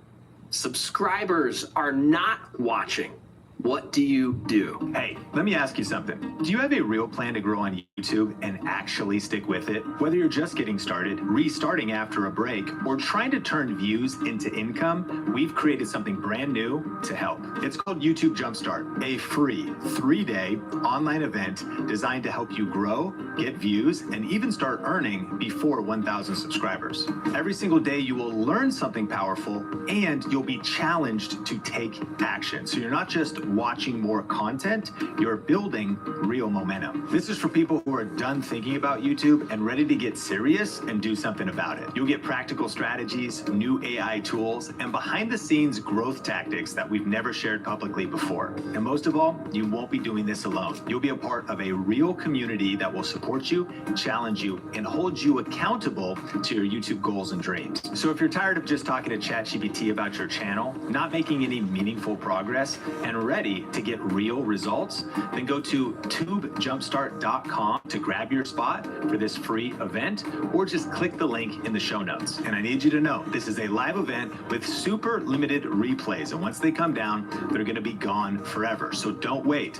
This might be the exact push that you've been needing. So go to tubejumpstart.com to secure your spot today. All right, let's jump back into the episode.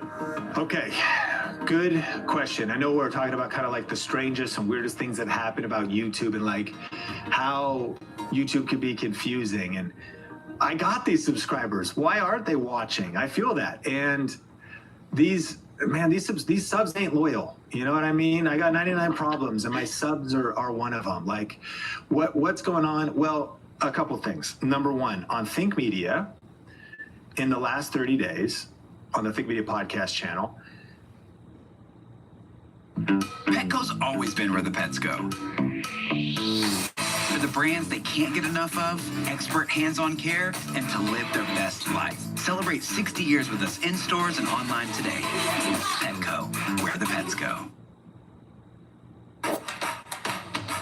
Real strength isn't pushing through pain, it's treating it. When there's no pain, there's more gain. Advil targets pain caused by inflammation for fast, strong relief. Advil, that's real strength. Save your groceries. For the love of food. Ziploc. Effaclar patches by La Roche-Posay. Spot the difference in 3 hours. Choice Hotels get you more for your money, so you can maximize any vacation from the second you log off. Getting rooftop cocktails at the Cambria Hotel. Yes. Need anything, email Janet. But there is no Janet. Even better, check into more. Book direct at choicehotels.com. Our views only came from 30% of our subscribers. About 1 million views, too, as the channel continues to grow. 70% of the views of those million came from non-subscribers. So one, there's some real data just based on our experience that only 3 out of 10 of people that watched the channel in the last month were actually subscribed. And yet 7 out of 10 were not subscribed and are not subscribed, which leads to an important epiphany that we all need to have about YouTube. And it's this: in 2025 and beyond, consumption is more important than subscription. Many people have said social media is dead, and now we've moved to interest media. What does that mean? It means that in social media, we subscribed and followed people we wanted to continue to hear from. And when people say dead, people always get offended. Like, people say subscribers are dead. Well, what do you mean subscribers are dead? You still need 1,000. Well, no, you still need to build a base and build a following and build your subscriber base. It doesn't invalidate that. The point is trying to break through with like a light bulb moment that is this: that the way that most people are consuming on social media right now is they're expressing their interests to algorithms across platforms and on YouTube, and then they're letting algorithms deliver content that they will love basically to their homepage. That's where the majority of views are. Of course, on YouTube, people type in specific searches and videos rank. But even after they do that, the continuance, like if you go to YouTube and you type in how to start, the plant-based diet without hating your life and, giving up the foods you love, if you express that intent, one search will then lead to an onslaught of YouTube following up with you with suggested and recommended videos about plant-based diet. They might start figuring out, oh, you're in your 40s, and the reason you want to do it is because it actually is so you can stop medication and you could start getting on to not needing medication, but using food to heal yourself, etc. YouTube starts figuring this out about you, and it starts to recommend videos. So the way we get views on YouTube when it comes to the majority, I'm not saying all, because consider 30% are from subs from Think Media, but 70% are because of what people are consuming. When people express for us intent to want to grow a YouTube channel, learn about social media, how to get views on YouTube, how to get subscribers on YouTube, our videos then start being recommended to them, even if we've never met them. And the relationship oftentimes could be multiple months before someone subscribes. They see a one-off video, click on it. Oh man, those guys were all right. I mean, Nathan was super cool. Sean was kind of hard to listen to, but there was some good information in that video. But then a week later, by the way, as soon as you consume a creator with any amount of watch time, the algorithm's quick to start putting more of their best videos on your homepage, in your feed. And thus, the more consumption, what's another way to put it, is what you're consuming, whether subscribed or not, is what's going to continue to be recommended to you way more than what you're subscribed to. Because for most of us, we've also subscribed to too many channels. I am not invalidating subscribers. I'm simply saying that's why your subscribers are probably not watching. And it's a mindset to understand. Okay, so what can we do about it? I think there's a couple things. The first is you can try to educate viewers that they should subscribe. I think about, one of the biggest podcasts in the business space is called Diary of a CEO. And he, in his videos, has this cutaway, the video hook hits, There might be like an introduction, and then it's like, hey, before we get into the episode, I was shocked when I looked at my YouTube analytics and saw that 86% of people that watch The Diary of a CEO are not subscribed. So could you take a minute and click subscribe? There's 2 insights there. Number 1, he's giving a call to action early in the episode, actually. Number 2, that some of the biggest shows have 86% of people not subscribed. So you're actually, you might feel like, so what's wrong with my channel? What's wrong with me? Nothing. It's like what everybody's experiencing. And of course there's outliers, but like that's the main thing. My friend Ruslan does that all the time. He has like this continual ad spot he puts in. And he's like, hey, I just learned that on my channel, most people aren't subscribed. And consider, I think about Ruslan, who covers a lot of trends, news stuff, faith, culture. There's a lot of people, I'm one of them. I happen to be subscribed to him, but I'm one of the types of people who there are certain creators that like, I'm not looking for a subscriber relationship. I'm looking for a one-off information that comes to me and I'm like, that's great. Love them, respect them. I assume they just covered one story I was interested. I don't even want ongoing stories like that. I just want the one-off story and I'm really glad they covered it. So you're not alone. You can give a call to action. The second thought is, based on all the above, I just wouldn't worry about it too much. I would focus on making great content. I would focus on just understanding these facts and realizing it's okay and understanding that consumption is more important than subscription and just living with that fact. But then 2 more tips. 3, I would say you can target audiences with specific videos and you should. What does that mean? It means we're living in a world, because it's interest media, that even when you have a niche, we have a niche called YouTube, you can target audience, YouTube education, you can target audiences with like, we had a video that said over 50 ? Here's some tips for starting a YouTube channel. And it was an interview I did with one of our awesome VRA students, Denise Jordan. Understanding that, again, the way algorithms work is then chances are that video is going to be found by other people that are 50 because YouTube knows that or above. And you can start targeting audiences with your titles, realizing you can, this is why subscribers don't matter. And it's kind of a level playing field for everybody listening to this right now. If you make the right video with the right title, with the right content, position the right way, you can just cut straight into the algorithm to get in front of your ideal and target audience. And I don't want to cause confusion because we talk about niching down or you just say make random content. I'm not saying that, but there's niches within the niche. Inside of, to talk about our niche, how to grow a YouTube channel, people of different ages, ethnicities, channel types. If you want to grow a gaming channel, it's a one-off video that could find its way to gamers and gaming channels. That's a very specific thing that a lot of people wouldn't be interested in. Everybody listening to this, I think, could benefit from that level of strategy. And then there was one other point that came to my mind. Okay, yeah, the kind of the 4th big idea would be, this is why you need to also build your audience off of YouTube. What does that mean? This is why you need to build an email list. Email's still the gold standard, but if you want, you can build a text message list. Hard to do for free. There's a cost to, an SMS service typically, but this is why people do it. Hey, do you want to join our text line? Do you want to join our newsletter? There are other things you could do. You could start a Discord group. The reason you want to do this is what you're saying. My subscribers are not even watching. Let me encourage you this too. They probably want to, but they don't know you're posting. Why? Because a lot of people don't check their subscription feed, or they don't check it when you post it and your videos got pushed down. And the way algorithms work and how busy the world is, you want a way to talk to the small percentage of the audience that you're building that wants to go deeper with you. So it's understanding kind of the purpose of YouTube. Of course, build the audience, try to build as strong as audience as possible that is engaging with each upload you post. But where things become incredibly powerful is where you have something like an email newsletter or something. And that's a mindset shift. That then I am doing these modern tactics that we're talking about here. This is like pretty fresh thinking in the sense of target specific audiences with your videos. Moms, if that's relevant, women over 45, different audiences you could tap into. In the video, you can then articulate, and hey, by the way, if you are interested in this particular trend,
conversation.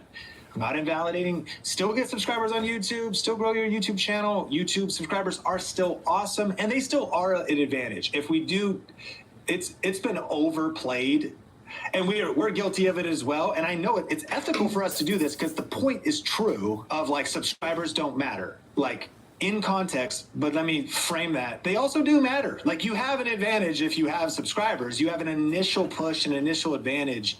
Still grow them, but like both people are right. Well, who's right? Do they matter or do they not matter? Both. Like they don't, because it's interest media, and channels that are brand new are blowing up because they're cracking through the algorithm.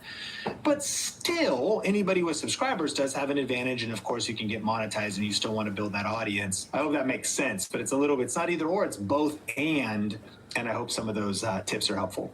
So good. I love that, Sean, and I appreciate you actually taking it to the next level there, because it's attention to be managed for sure. And I think that I just think about my own viewer behavior if I'm watching YouTube or whatever. I don't not really subscribe to a lot of channels because I kind of just trust YouTube at this point, right? Like whenever I hop on the homepage, or I trust on the homepage that the channels that I've been consuming, not even subscribed to, are going to be the things that pop up, right? So yeah, I got to say too, like as a coach, very rarely are subscribers a big metric that we're really tracking and we're really pushing for, unless we got someone we're rocking with who's like, no, I want to be monetized. I want to get into the partner program.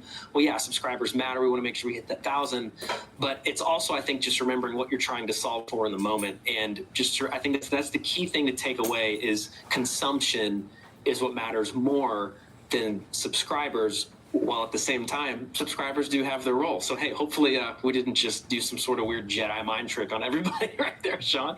But next question actually is about subscribers. Still, if we want to hang on this for a second, this is very interesting. Aaron said that our subscribers have went down 70%. 70% over the last 2 months. That's a big percentage, quick time frame. He's asking, could this be because of shorts? Okay, great question, Aaron. And a couple thoughts. First big thought is you're not alone. The longer you're on YouTube, the more emotional damage and trauma you're going to experience as a human. There's a book from Darren Hardy called The Entrepreneurial Roller Coaster. And I should steal that title and write the book called The YouTube Creator Roller Coaster, because it's basically the same idea. What's a roller coaster, right? You're like, we have highs, we have times we're like, woo, we're spinning upside down, this is incredible. Like, we're going up and up and up. And then we have times when we drop off a ledge and our heart sinks, we're terrified for our lives, we think. And the decline is one of the hardest emotional things to deal with. This is so real. Because first of all, the fact that YouTube even exists is wild, meaning small town anonymous kids like myself who grew up on 6 acres in Arlington, Washington with goats and cats and dogs and horses start posting videos online like I did randomly in my bedroom, and started to do it consistently over years, and then eventually got 1,000 subs, and then eventually got 10,000 subs, and then eventually got a silver play button and a gold play button. What are we talking about? Like, small town kid, college dropout. 1 million people have subscribed to Think Media, no Hollywood connections. Like, that's a level of growth. I heard it said on one podcast too. What's also weird about the creator economy is, I don't want to like overemphasize that like growth in 1 million subs or 1 million followers is super common. But what this person said on the podcast was almost everybody knows somebody now. There's like maybe someone in their circle these days, maybe it's younger, but like there's somebody, they're like, oh yeah, that person has like 100,000 followers on TikTok. Oh yeah, no, I know somebody that's got like 1 million subs. Oh yeah, that person I went to high school with, like, yeah, they have like a truck channel. They got like 250,000 subs. Like, and so that's insane. And then you start thinking about the fact of what the rise of that feels like. On YouTube, if you get a 1 out of 10, you get the green, you have the months. So we don't know what Aaron's numbers are, but let's just go back to when it wasn't down 70%, it was up 70%. What the heck is happening? Like, I'm just making videos at home and I have 100 subs, but I just had a month where I just doubled my whole channel, got 100 subs in 1 month or 1 week or one video. We're talking about real brain chemicals. We're talking about you're getting hit with, dopamine. You're experiencing the up and the high of the roller coaster. I would say this, and it's proved true in business and YouTube and content and life, every business, the stock market. I mean, what goes up must come down. And there's businesses who've over the years have maybe their trend has been up and up and up, or channels. But guess what's also happened along the way? We could look at, Elon Musk and Tesla, especially in this era.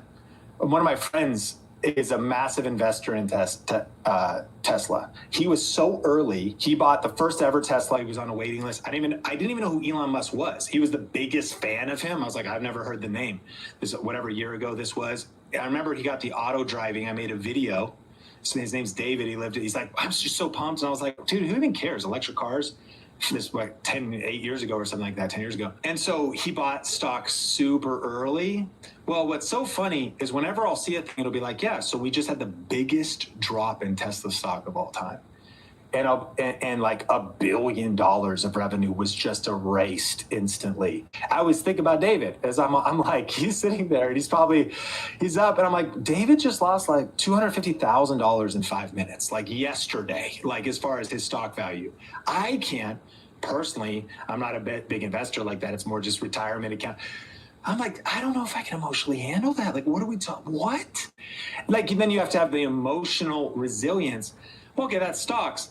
YouTube is the same. So what can happen, I guess this is the OG talking of being on YouTube since 2007, is I've just had to develop the emotional resilience and just seeing seasons, cycles, ups and downs, and trying to have the right mindset to even allow myself to come back to baseline. Because there's a couple thoughts here. One, of course you want to only go up and up and you don't want to drop. But sometimes when it drops 70%, but like it's still growing. Your views might be down, but you're still getting views. And this ties into human nature. It's like as soon as we settle at a new baseline of living, it's one of the worst. We never even experienced that before, but now that we've lost it, we're losing our minds. I think it was like, I heard this comedian once who said like Wi-Fi on airplanes. And he was like, what's so hilarious to me is that they invent this thing that you could get Wi-Fi on airplanes. And so he goes, the other day though, I was sitting next to somebody and they announced and they said, hey, we're happy to announce that today we're actually able to offer Wi-Fi on airplanes. He's like, the guy next to me was like, oh, wow, awesome. I'm going to log in and start working. So the guy pulled out his laptop, and then he said 10 minutes into the flight, they're like, actually, there's some technical difficulties. We're super sorry. The Wi-Fi doesn't work. The guy was like, what is this? He's like, and he just lost his mind. He just flipped his top. And he was like, bro, you didn't even know you were gonna have access to Wi-Fi. You started it, even just the fact that we're flying in a plane, in a chair, in the sky, accessing the internet, and you got to do that for the last 10 minutes. But now that they're taking it away, he was like, I'm going to write a complaint. I can't believe this. How ridiculous. When he brought a book with him, he wasn't going to be on Wi-Fi anyways. But as soon as we establish a new baseline standard of life, a new baseline standard of views, it flips our psychology. So that's why I'm going deep on this, is like half of YouTube success is just mental resilience, emotional mastery, of course, diagnosing the issue, but just understanding, okay, if you took 10 steps forward, but 4 steps backward, you're still 6 steps forward and you're still making forward progress. Be okay if there's months of decline. The inevitable nature of 1 out of 10, multiple in a row, is how long can this last? Meaning, how many 1 out of 10s can you get? Like in perpetuity? Or you're gonna have some 10 out of 10s. And with a couple bad months of YouTube,